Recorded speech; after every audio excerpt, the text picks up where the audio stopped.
স্ত্রীর পেটে বাচ্চা এসছে, দুটো ছেলে আছে, আবার স্ত্রী প্রেগনেন্ট। স্ত্রীকে বললে, শোনো, এত টাকা কোথায় পাবো ছেলেকে মানুষ করার, এই ছেলেটা নষ্ট করে দাও। হাই রে নেমো হারাম, তুমি বেঈমান কাফেরের আচরণ নিলে। অথচ তুমি যদি মৌলবীকে জিজ্ঞেস করতে, আমার স্ত্রীর পেটে আবার বাচ্চা এসছে, মৌলবী তোমাকে বুঝিয়ে দিত, কোরআনে আছে, ওয়ালা তাকতুলু আওলাদাকুম খাশিয়াতা ইমলাক নাহনু নারযুকুহুম ওয়া ইয়াকুম, তোমরা দরিদ্রতার ভয়ে তোমাদের আওলাদকে কতল করো না। একটা মানুষকে মার্ডার করলে যে পাপ, যারা নিজের পেটের সন্তানকে ওষুধ আর ইনজেকশন দিয়ে যে নারীরা নষ্ট করে, অতটাই পাপ হবে। যারা মনে করছেন আল্লাহ এই রক্ত হয়ে, অনেক যুবক, অনেক মূর্খ, তারা মনে করে ছেলে মেয়েরা আমরা যে বাচ্চাটা নষ্ট করেছি, এ রক্ত পানি হয়ে নদ নদী নালার সাথে চলে গেছে, রক্ত হয়ে পায়খানা চেম্বারে চলে গেছে। আল্লাহর কসম, তোমরা তাহলে কোরআন শুনোনি, আল্লাহর উপরে আকীদা তোমাদের ঠিক আসেনি। আল্লাহ রাব্বুল আলামিন কোরআনে কসম খেয়েছেন, লা উকসিমু বিয়াউমিল কিয়ামাহ, আমি আল্লাহ কসম খাচ্ছি কিয়ামতের দিনের, ওয়ালা উকসিমু বিন-নাফসিল লাওয়ামা আয়াহযাবুল ইনসানু আল্লা নাজমা ইদামা। ও আমার নবী, আমি কসম খাচ্ছি ওই আত্মার যারা বলে আল্লাহ মানুষকে কেমন করে পুনরায় জীবিত করবেন, কেউ ছাই হয়ে গেছে, কেউ মাটি হয়ে গেছে। হে আমার নবী, বলে দাও, শুধু মানুষ নয়, বালা কাদিরিনা আলা আন নুসাউইয়া বানানা বাল ইউরিদুল ইনসানু লিয়াবজুরা আমামা। হে আমার নবী, বলে দাও, শুধু মানুষের আকৃতি নয়, তোমাদের আঙ্গুলেতে যে লাকির গুলো, দাগ গুলো আছে, আমি পুনরায় এইভাবে মানুষকে জীবিত করব। আল্লাহ কোরআনে অপর জায়গায় উদাহরণ দিলেন, পৃথিবীর মানুষ শুনে নাও, যারা মনে মনে করছো আল্লাহ কেমন করে মানুষকে জীবিত করবে, তোমরা দেখে নাও, বৈশাখ জ্যৈষ্ঠ মাসে ঘাস গুলো মারা যায়, আমি আল্লাহ আবার আষাঢ় শ্রাবণ মাসে বৃষ্টি বর্ষণ করে আবার তাদেরকে জীবিত করে তুলি। আমি আল্লাহ সক্ষম আছি। যারা মনে করছো পায়খানা চেম্বারে নদ নদী নালাতে চলে গেছে, পায়খানা চেম্বারে রক্ত পানি হয়ে চলে গেছে, আল্লাহর কসম, আল্লাহ এই বাচ্চাগুলোকে কিয়ামতের দিনে দাঁড় করাবেন। আর এই বাচ্চারা সাক্ষী দিবে, ওগো আল্লাহ, এই পাপিষ্ট মা বাপ যারা আমাকে মায়ের গর্ভে মার্ডার করেছে, সেদিনে কিয়ামতের দিনে আল্লাহর কাছে হিসাব দিয়ে পার হতে পারবে না। ওই জন্য আল্লাহ নিষেধ করলেন, ওয়ালা তাকতুলু আওলাদাকুম খাশিয়াতা ইমলাক নাহনু নারযুকুহুম ওয়া ইয়াকুম, তোমরা দরিদ্রতার ভয়ে নিজেদের আওলাদকে কতল করো না। তোমরা বিশ্বাস রাখবে রুজির মালিক আল্লাহ। সকলে বলুন, রুজির মালিক কে? আল্লাহ। আমাদের দোষটা কোথায় জানেন? আমরা 6 ভাই বোন, এরকম 6 ভাই বোন অনেকে আছে না? নাই? কথা বলেন, আছে। 8টা 10টা ছেলে মেয়ে আছে, কিন্তু আপনি দেখুন, আমাদের লেগে বলেছে এই মুসলিম সমাজের মৌলী সাহেবরা হচ্ছে বাচ্চা তৈরি করা মেশিন। কে বলছে? বেঈমান কাফেররা, এরা বাচ্চা নিয়ে যায়। বড় কষ্ট লাগে, আপনাকে খালি হিসেব করে দিই, আমার 5টা বাচ্চা হলে ইয়াসিন হচ্ছে বাচ্চা তৈরি করা মেশিন। কিন্তু কবিগুরু রবীন্দ্রনাথ ঠাকুররা 14টা ভাই বোন, তার বাপকে তুমি কি বলবে আমি তোমার কাছ থেকে শুনতে চাই। দেশের প্রধানমন্ত্রীজি 6টা ভাই বোন, তার বাবাকে কি বলবে আমি তোমাদের কাছে জানতে চাই। যোগীজি 7 ভাই বোন, তাকে তুমি কি বলবে তার মা বাবাকে আমি তোমাদের কাছে জানতে চাই। শুধু তাই নয়, তাগাড়িয়া 10টা ভাই বোন, তার মা বাবাকে কি বলবে তোমাদের কাছে জানতে চাই। খালি আমি বাচ্চা পয়দা করলেই দোষ, অন্য কেউ করলে দোষ নাই। এইটাই হচ্ছে ব্রেন বেঈমান কাফেরদের। আপনাকে অপরাধী করেছে, আর আমাদের শিক্ষিত সমাজকে বলেছে এই মৌলবীদের কাছে কিছুই নাই, জ্ঞান নাই, এরা সাধারণ লোক, এরা মাদ্রাসা ছাত্র, এদের কাছে দুনিয়াবি জ্ঞান নেই। আমার ভাই, তুমি তো মৌলবী চিনতে পারোনি, তুমি কাঠ মৌলবীকে, নামধারী গাই মুখো হেলেকে মৌলবী ভেবেছো। কোনদিন বাপের বেটা মৌলবীর সাথে বসে দেখবে, তবে বুঝতে পারবে। এরা মিডিয়াতে, আমাদের দেশের কুত্তা মিডিয়া গুলো বিক্রি হওয়া মৌলবি কটাকে আর মূর্খ কটাকে বশ করাচ্ছে, দিয়ে বলছে এই দেখো মুসলমানদের হাল এরকম। এই মৌলবি জবাব দিতে পারে না। যদি হিম্মত থাকে, আমি 1 লাখ বয়ান ছুটছে আমার ইউটিউব আর ফেসবুকে, আমি 1 লাখের বেশি 1000-এর বেশি দাওয়াত দিয়েছি যে যদি হিম্মত থাকে বাপের বেটা রুবিকা লিয়াকত অঞ্জনা আমকাসম, আপনার আমিষ দেবগন থেকে শুরু করে যতজন আছে নিউজ 18 বাংলা এবিপি, যদি হিম্মত থাকে আমাদের মতো বাপের বেটা মৌলবীর সাথে বসো, छट्टी का दूध याद दिला देंगे इंशाअल्लाह। हम बिकने वालों में से नहीं है, हम तुम्हारे जुबान नहीं बोलेंगे, हम बोलेंगे तो हमारे रसूल के जुबान बोलेंगे, हम बोलेंगे तो हमारे कुरान और हदीस बोलेंगे। तुम ले नहीं सकती, तुम सुन नहीं सकते, तुम्हारा दिमाग फट जाएगा।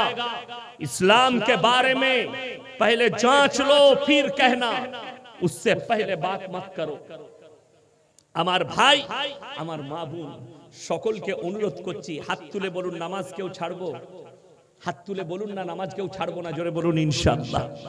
নামাজ কম্পালসারি নামাজ পড়বেন। আমাদের দেশের লোক 3টে কোয়ালিটির নামাজি আছে আমাদের দেশে। নাম্বার 1 5 ওয়াক্তের, নাম্বার 2 জুম্মা, নাম্বার 3 ঈদ আর বকরা ঈদ। ঠিক বলি না? কিছু লোক আছে শুধু ঈদ বকরা ঈদ পড়বে, আর ঈদের দিনে লাপাই বেশি কারা জানেন? কারা? ওই মাল কটা বেশি লাপায় যারা কোনদিন নামাজ পড়ে না, এই মাল কটা ঈদের দিনে নামাজ পড়ায়। যদি 1 মিনিট লেট হয়ে যায়, মৌলী সাহেব লেট হয়ে গেল যে, ঠিক বলছি না ভুল বলছি? কষ্ট লাগে। আর যদি 1 সেকেন্ড, আমি একবার আমাদের ইমাম সাহেব নেই তো রমজান মাস মাদ্রাসার আদায় করে বেড়াই, তো ইমাম সাহেব বললে ভাই আমি একটু ছুটিতে যাচ্ছি 28শে রমজান, তো মাগরিবের নামাজটা পড়িয়ে দেবেন, আমি এশাকে চলে আসবো। ঠিক আছে, আমি বাড়িতে ইফতারি করে গেলাম, 30 সেকেন্ড আগে নামাজ পড়াইছি। কত বললাম? 30 সেকেন্ড। তো নামাজের পরে আমাকে কিছু বলে নাই, মুয়াজ্জিনকে একজন বলছে মুক্তাদি, সে মাল জীবনে নামাজ পড়ে না, খালি রোজার মাসের মুক্তাদি। সে বলছে এই তুমি টাইম দেখো নাই, 30 সেকেন্ড আগে নামাজ দাঁড় করাইছে। সে বললে ভাই ইমাম সাহেব দাঁড়িয়েছে, আমি ইকামত দিয়ে দিয়েছি। তো সে আমাকে বললে ভাই 30 সেকেন্ড আগে। আমি বললাম চুপচাপ বেরিয়ে যা, আমি তোর বাপের গোলাম নয়, মুখ ভেঙে দেবো জুতো করে বেরিয়ে। তা না হলে মৌলবি ডেকে নিয়ে আয়, আর তোর বাপের বেটা কোন মৌলবি আছে যে 30 সেকেন্ড আগে নামাজ পড়লে নামাজটা হবে কিনা। বড় কষ্ট লাগে। আসরের নামাজের আপনি একটা সময় বেঁধে দিয়েছেন, 3:20 জামাত হবে। ইমাম সাহেব 1 মিনিট আগে কিংবা 1 মিনিট পরে যদি নামাজটা দাঁড় করায়, নামাজটা হারাম হবে না গুনাহ হবে? কিচ্ছু হবে না, নামাজ হয়ে যাবে। তো কিন্তু তর্ক কেন করে? কিছু লোক আছে হারামখোর, চায়ের দোকানে 3 ঘন্টা গল্প করবে, মসজিদে 1 মিনিট লেট হলে ইমামের সাথে ঝগড়া করবে। বড় কষ্টের বিষয়। তুমি আল্লাহর কাছে কি জবাব দিবে? তার মানে যাকে দেখতে দাঁড়িয়ে তার চলন বেকার। আমাদের কিছু দেশের লোক আছে, ঘরেতে যদি বউয়ের সাথে ঝগড়া হয়, বউকে তো পারবে না, এসে ইমামের পেছনে লাগে।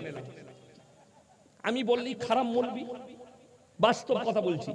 বউ তাকে বলেছে আখ কুড়ার বেটা, লড়ি ধাক্কার বেটা, ওকে গাল দিয়েছে। ও তখন আর বউকে কিছু বলতে পারে না, যাচ্ছে এরপর ঝাঁটা খাবো। এবার ও জোহরের নামাজে গেছে, তো ইমাম সাহেব বেচারা সুন্নত পুন্নত পড়ে 1 মিনিট পরে নামাজটা দাঁড়িয়েছে, একটু দেরি হয়ে গেছে গোসল করতে। নামাজের পরেই বলছে তোমার কি জ্ঞান নেই, ইমামতি করছো, 1 মিনিট লেট হয়ে গেল। হালা বইয়ের ঝগড়া ইমামের উপর। এইটা হচ্ছে কষ্টের। কোথা থেকে এলো? আপনার কাছে বত্তিনি শুনেলেন। কিয়ামতের আলামতের মধ্যে বড় আলামত রাসূল সাল্লাল্লাহু আলাইহি সাল্লামের হাদিস, যখন সমাজের লোক ইমাম আর আলেম দিকে বেইজ্জতি করবে, আল্লাহ ইলমের থেকে আগে বড় বড় আলেম দিকে তুলে দিবেন সমাজের বুক থেকে। আর লোক, সাধারণ লোক, তারা ইলম নিবে মূর্খর কাছ থেকে, তখন তাদের আমলগুলো ধ্বংস হবে, তাদের সব কিছু ধ্বংস হবে।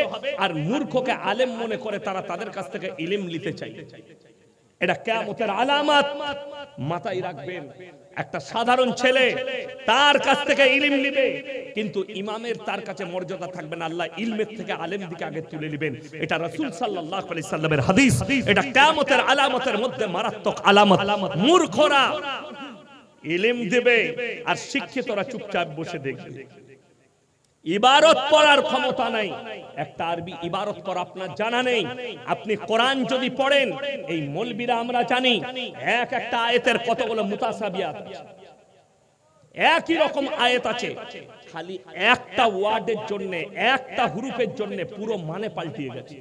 এটা তাফসীর ছাড়া কেউ জানবে না। আপনি বুঝতে পারবেন, আপনি দুটো আয়াতের মানে এক করবেন, দুটো মাসলার আয়াত একই করবেন। কোরআনে আছে মদ খেলে ক্ষতি বেশি লাভ কম, মৌলবীদিকে জিজ্ঞেস করুন এই আয়াত আছে, কিন্তু এর ব্যাখ্যা জানেন কি? এর ব্যাখ্যাটা যদি না জানে, আজকে আমাদের দেশে বাজার গোলায় মদ কেন চলছে, গাঁজা কেন চলছে, নেশা কেন চলছে? এই হারামখোররা ওই আয়াতটা পড়েছে মদ খেলে ক্ষতি বেশি লাভ কম, কিন্তু এই আয়াতটার আমল আছে কিনা এটা মৌলবীর কাছ থেকে জানতে হবে। একটা গুমরার কাছ থেকে জানলে হবে না, একটা মূর্খর কাছ থেকে জানলে আপনাকে বলবে মদ খাগা কোনো অসুবিধা নাই, লাভ কম আছে, ক্ষতি বেশি আছে। কেন বলে দিই, আমি জলসায় এসছি, আমরা এসছি না আসি না, আজকে বক্তারা এসছি, সভাপতি সাহেব আছেন, বক্তা আছেন, তো আমাকে বাবু জিজ্ঞেস করলো ফোন করে কিংবা ইমাম সাহেব যে মৌলী সাহেব কি খাবেন, আপনি কি খেতে ভালোবাসেন? মাছ খাবেন? হ্যাঁ খাবো। কি মাছ? তো আমি বললাম রানবেন। তো ইনি সকালবেলায় ফদ্দ, আমরা বাচ্চাকে ফদ্দ করে দিই না জলসা ফলসা হলে একটা লিস্ট বানা, এই মাল আনতে হবে। তো ফদ্দই লিখে দিয়েছে একটা ইয়াসিন সাহেবের লেগে একটা রুই মাছ নিবি। বাজারে চলে গেছে। সকালবেলায় জলসার সেক্রেটারি আমাকে ফোন করছে, মৌলী সাহেব আপনার লেগে রুই মাছ নিয়েছি, খাবেন তো? আমি বললাম ভাই আমি তো রুই মাছ খাই না, তুমি আমার লেগে কাতলা মাছ নিবে, আমি রুই মাছ খাই না। ফদ্দ ওই কাগজে লিস্টে লেখা আছে রুই মাছ। ফোন করে বলল শোন, রুই মাছ নিবি না, মৌলী সাহেব রুই খাই না, কাতলা মাছ নিবি।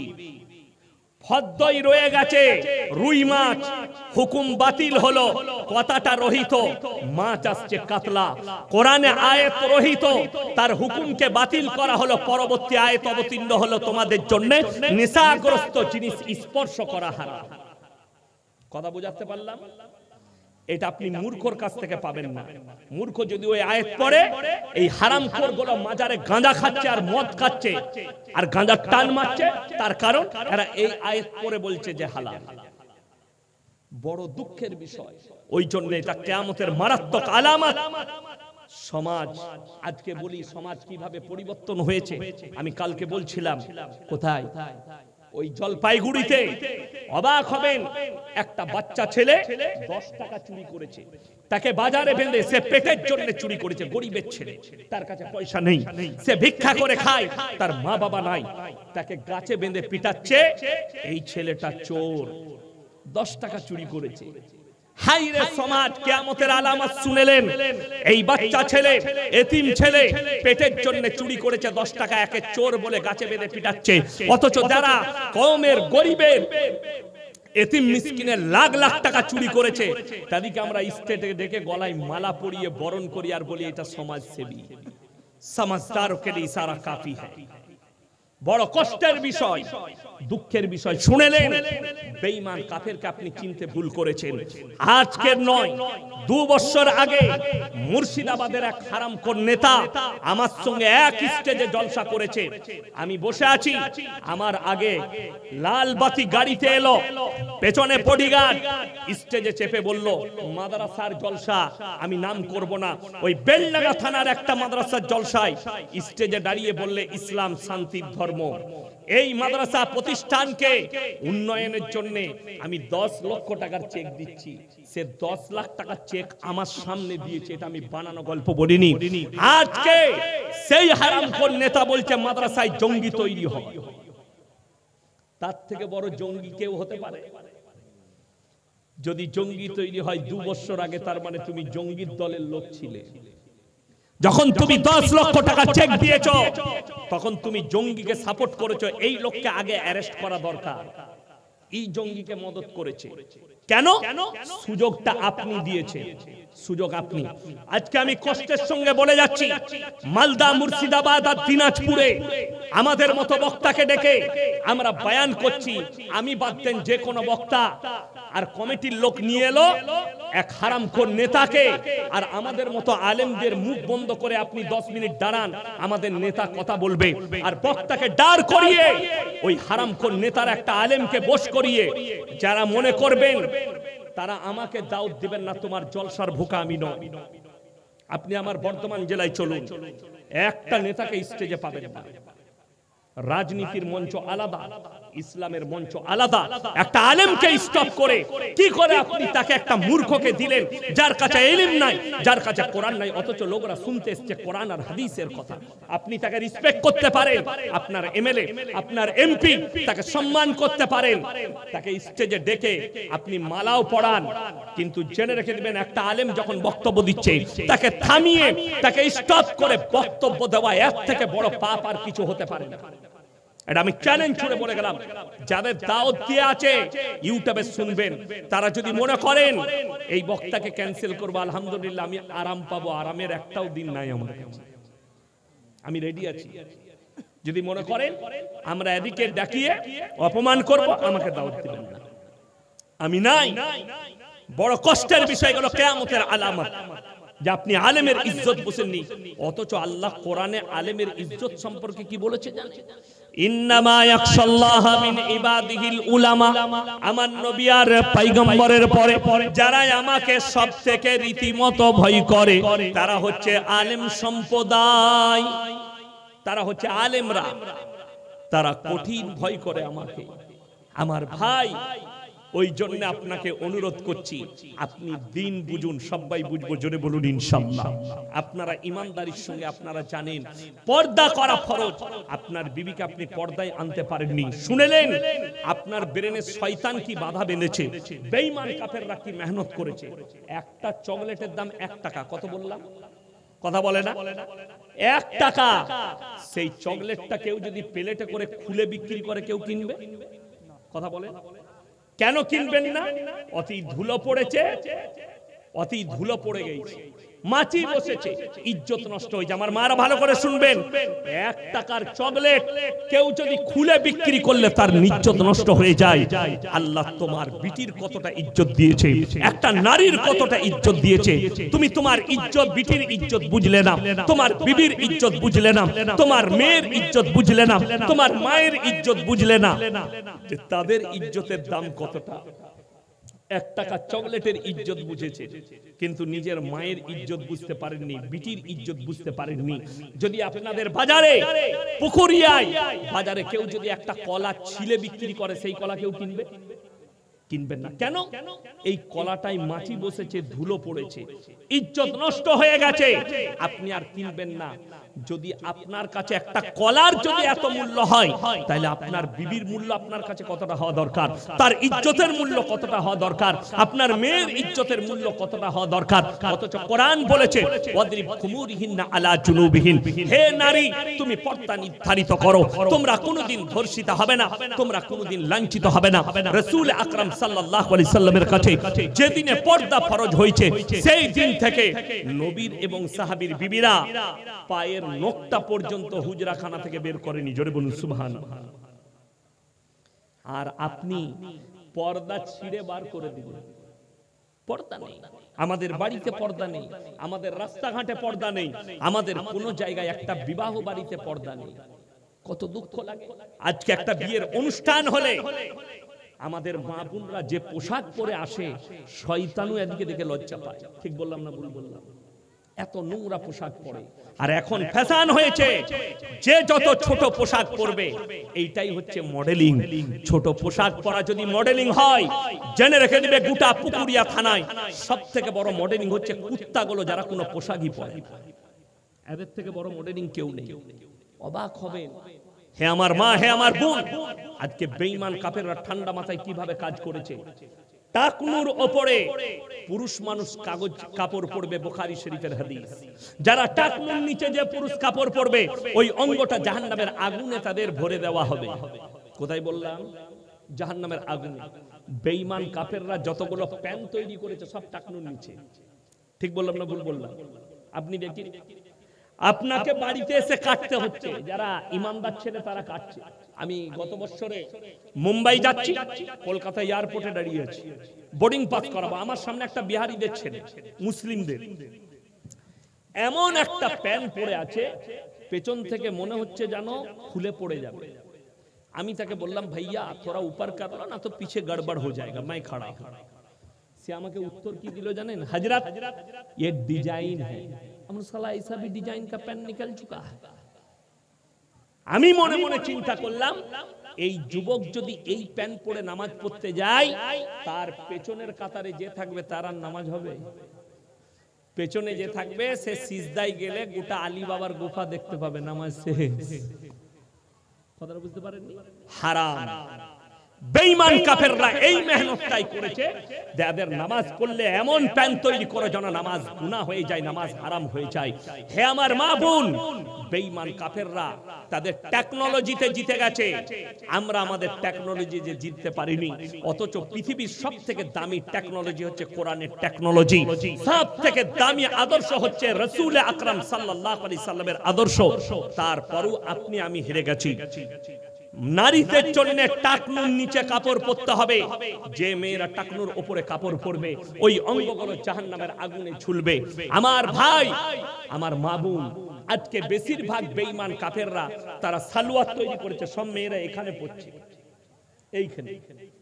ঠিক বললাম না ভুল বললাম? কিছু কিছু মেয়ে পায়ে আবার কালো সুতো বাঁধছে। এটা কেন বেঁধেছিস? বলছে হুজুর লজল লাগবে না। এ তো ভালো জিনিস, গলাতে একটা দড়ি বাঁধার, জীবনে মরবি না। এর থেকে বড় শিরক আর কিছু হতে পারে? সৃষ্টিকর্তা আল্লাহ, গোটা পৃথিবীর যত জিনিস আছে সব সৃষ্টিকর্তার মালিক কে? আল্লাহ। তাইলে সুতো কি করে তোমার লজর কেড়ে নিবে? লজর থেকে বাঁচাবে সুতো কি করে? নাউজুবিল্লাহ। যে অঙ্গটা বেরিয়ে আছে, এই অঙ্গটা শুধু জাহান্নামে যাবে না, ওই মহিলা জাহান্নামে যাওয়ার দ্বিতীয় কারণ হচ্ছে ওই শরীরের অঙ্গটা দেখে যতগুলো পুরুষের মনে জিনার ওয়াসওয়াসা হবে, সমস্ত পাপগুলো ওই মহিলার উপরে চাপবে। হে আমার যুবক, বন্ধুত্ব বাড়িতে শেষ করুন, বাইরে মাঠেতে শেষ করুন, বন্ধুত্ব ক্লাবে শেষ করুন, বন্ধুত্ব আপনার গাছতলায় শেষ করুন, বন্ধুত্ব চায়ের দোকানে শেষ করুন। বন্ধুত্ব যদি বাড়ির ভেতরে যায়, জেনে রেখে দিবে তোমার স্ত্রী পরকীয়ায় জড়িত হবে। কিয়ামতের মধ্যে মারাত্মক আলামত, ছেলে মেয়েরা রাস্তাঘাটে কুকুরের মতো জিনা করবে, পরকীয়া বেড়ে যাবে, বর্বরতার যুগের পাপগুলো মডেলিং হয়ে ফিরে আসবে। এই পাপ, এই পরকীয়া পাপটা রাসূলের যুগের নয়, এই পাপ হচ্ছে তার আগের যুগের বর্বরতার যুগের পাপ, সমকামী লূত নবীর কওমের যুগের পাপ আজকে মডেলিং হয়ে ফিরে এসেছে। আজকে পরকীয়া আম হয়ে গেছে। পৃথিবীর বড় বড় স্কলাররা পাকিস্তানে এক জায়গায় হয়েছিল, তার মধ্যে অনেকজন, আমাদের ভারতের একজন ছিলেন ডাক্তার জাকির নায়েক, আর আরবের কজন শেখ ছিলেন, পাকিস্তানের একজন ছিলেন বড় মুফতি তাকি উসমানী, মোল্লা তারিক জামিল, তারিক মাসুদ, পাকিস্তানের এগুলো, আর বড় বড় স্কলাররা। সেইখানে আমি লাইভ দেখছিলাম, সেখানে এই মুফতি তাকি উসমানী একটা কথা বলল, আমার মন কেড়েছে। তিনি বললেন যে কিয়ামত সে পহলে পুরে আলম में हराम औलादों से भर जाएंगे। এ মারাত্মক কথা। তিনি আর ব্যাখ্যা দিলেন, বেঈমান কাফেররা এই মেহনতি করছে, পরকীয়া ভারতের মাটিতে লিগ্যাল হয়ে গেছে, সুপ্রিম কোর্ট লিগ্যাল রায় দিয়ে দিয়েছে, আপনার কাছে আম হয়ে যাবে। সবথেকে আশ্চর্যের বিষয় কি জানেন? পানিটা দেন। সবথেকে আশ্চর্যের বিষয় হচ্ছে যে পরকীয়া লিগ্যাল কার জন্য? আপনার জন্য লয়, মহিলার জন্য। এটা হচ্ছে মারাত্মক বিষয়। কার জন্য বললাম? মহিলাদের জন্য।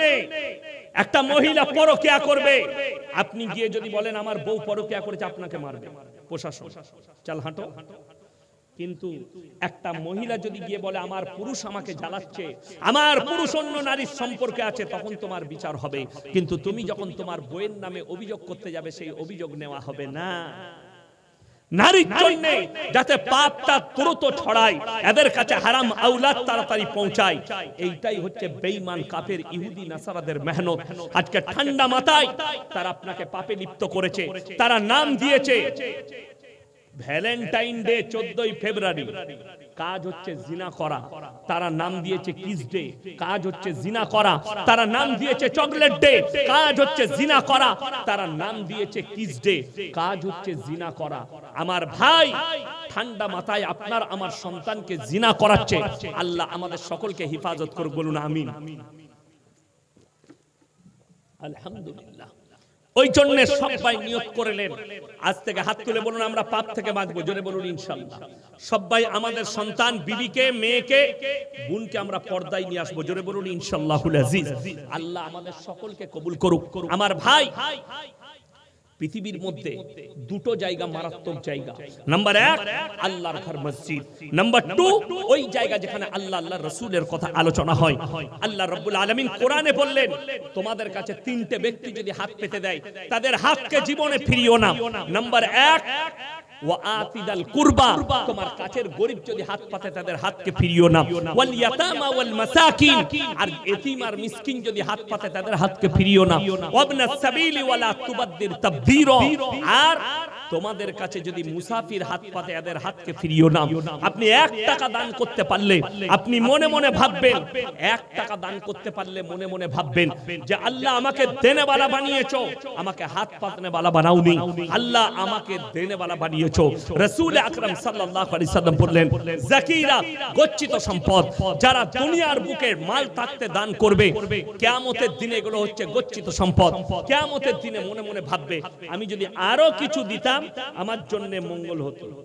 ভারতের আলু পেঁয়াজ বাংলাদেশে যাওয়া বন্ধ হওয়া, ভারতের কৃষকের হাহাকার, এই ব্যাপারে কিছু বলুন। সরকার পদক্ষেপ নেবে, এগুলো আমি জানি না কি হবে না হবে, এগুলো আমি জানি না। এইসব প্রশ্ন এগুলো যারা সরকারের লোক আছে, মন্ত্রী ফন্ত্রী এদিকে করবেন, আমি কি জানি। সরকারের অভ্যন্তরীণ খবর এটা ভারত সরকার জানবে। আর যদি আমার সঙ্গে মোদিজির সম্পর্ক থাকতো, এমএলএ এমপি হতাম, তাহলে এই প্রশ্ন আমাকে দিয়ে লাভ ছিল, ঠিক কি না কথা বলে? এগুলো আমরা কি জানবো? যদি কোরআন হাদিসের কিছু জানার থাকে তাহলে আমাকে বলবেন। চলুন, কোরআনে পারা কটা আছে বা তাড়াতাড়ি বলুন, পারা কটা? 30টা পারা। মায়েদের মধ্যে, আপনাদের মধ্যে, আমি কিন্তু টাকা চাইবো না। 30টা ব্যক্তি 30টা কোরআন শরীফের পয়সা 500 করে টাকা আমার হাতে দিয়ে যান, আর হাত মিলিয়ে যান দোয়া লিবার জন্য। 30 জন ব্যক্তি। নবীজি বলেছেন, যাকিরা গচ্ছিত সম্পদ, কিয়ামতের দিনে মানুষ কাঁদবে। আমি যদি আরো কিছু টাকা এই আল্লাহর ঘরের জন্য ব্যয় করে আসতাম, আমার জন্য মঙ্গল হতো। শুনে রেখে দেন, এই যে টাকাটা মসজিদের জন্য দিচ্ছেন, সঙ্গে সঙ্গে কবুল হবে। আমি জানি আপনারা অনেক দিয়েছেন, আমি খালি বলবো 30 জন মা এবং ভাইদের মধ্যে 30 জন ব্যক্তি কে আছেন, মাত্র 500 করে টাকা চেয়েছি, তাড়াতাড়ি উঠে আসুন। নাম্বার 1 কে আছেন, আল্লাহর ওয়াস্তে আমার সাথে মুলাকাত করে যান। জাযাকাল্লাহ, আলহামদুলিল্লাহ, আসুন, আল্লাহ আপনার হায়াতে বরকত দেখ। নাম্বার 1 হয়েছে, নাম্বার 2, 3 হয়েছে। মা আপনাদের কাছে থাকলে আমি বলবো কে আছেন। 4 হয়েছে, মাশাআল্লাহ, 4 জন উঠে আসুন ভাই, মাশাআল্লাহ। 5 জন, আল্লাহ হায়াতে আপনার বরকত দেখ, রুজি রোজগারে বরকত দেখ। 6 জন হয়েছে, জাযাকাল্লাহ। 7 জন উঠে আসুন ভাই, 7 জন হয়েছে, মাশাআল্লাহ, আসুন।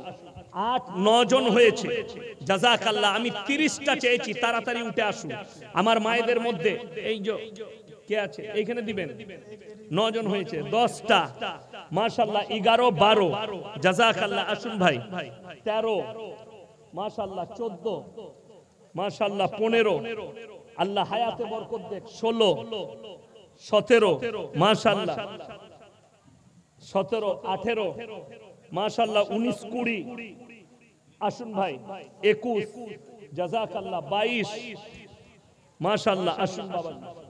23, 24, 25, 26, জাযাকাল্লাহ, আল্লাহ হায়াতে বরকত দেখ আপনার। 26, মাশাআল্লাহ। 27, মাশাআল্লাহ। 27 হয়েছে, মাশাআল্লাহ। 28, 29, মাশাআল্লাহ। 30, 31, 32, 33।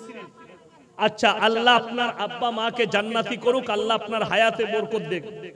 34, 35, 36, মাশাআল্লাহ। আসুন ভাই, 36 আর 6 কত?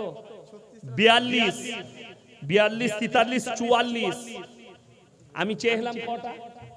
30টা। তাহলে 44টা হয়েছে, 8, 6টা লাগবে, 50টা। এটা খুচরো পয়সা আছে, মাশাআল্লাহ, আল্লাহ দানকে কবুল করুক।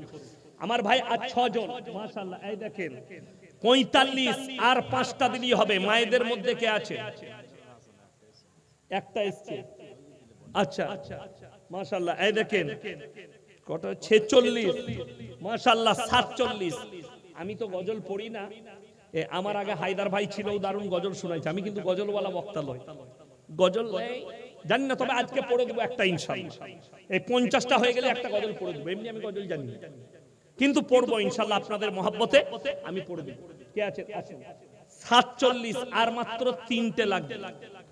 3টে হলেই হয়ে যাবে ইনশাআল্লাহ। 47 হয়ে গেছে, আর 3টে কে কে আছেন? তাড়াতাড়ি উঠে আসুন, আমি একটা গজল পড়বো ইনশাআল্লাহ আপনাদের মহব্বতে ভালোবাসায়। মায়েদের কিন্তু বেশি আসেনি, আর ইসলামে সর্বপ্রথম টাকা খরচ হয়েছে মায়ের। মাশাআল্লাহ, আল্লাহ হায়াতে বরকত দেখ। কটা হলো? 48 আর মাত্র 2টো লাগবে। শেষ ভালো তার, সব ভালো তার, আর 2টো কে কে আছে? তাড়াতাড়ি আসুন, তাইলে হয়ে যাবে ইনশাআল্লাহ। আর 2টো। আমি আপনাদের অনেক শুকর আদায় করছি, বিশেষ করে মা বোন ভাইদের, যে আপনারা ঠান্ডাকে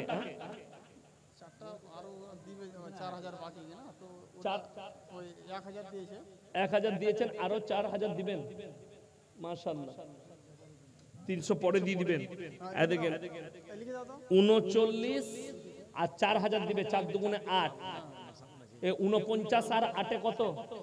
49 আর 8 57, 57 একে 58, 59, 4000, 1000 দিচ্ছে আর 4000 দিবে, 59 হলো আমার ভাই। আর একটা শেষ ভালো তার, সব ভালো তার, 60 নম্বরটা কে আছে?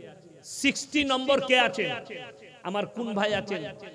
60 নম্বরটা একজন আল্লাহর বান্দা। 60 নম্বরটা কে আছে? একটু তাড়াতাড়ি বলুন ইনশাআল্লাহ। এই 60 নম্বর হলে আমি ইনশাআল্লাহ গজল শোনাবো। কে আছে? কত? 500। এই দেখেন নাম্বার 60 হয়ে গেছে।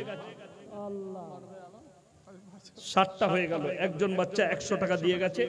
আল্লাহ হায়াতে বরকত দেখ।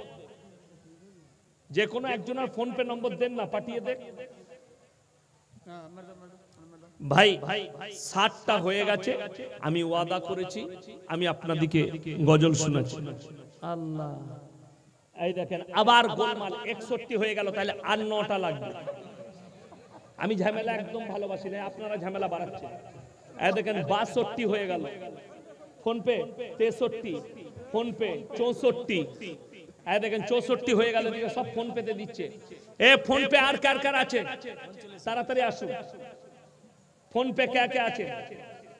64টা হয়ে গেছে, মাশাআল্লাহ। এই দেখেন 65 ফোন পে কজন আছে? Phone pay 65, 66 phone pay 67।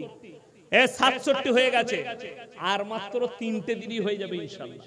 আসুন বাবাজি। 68, আল্লাহ আপনার হায়াতে বরকত দেখবো। এই দেখেন 68। ফোন পে 69, শেষ ভালো তার, সব ভালো তার। 70 নম্বর কে আছে? 70 নম্বরটা কে আছে? তুমি দিবে?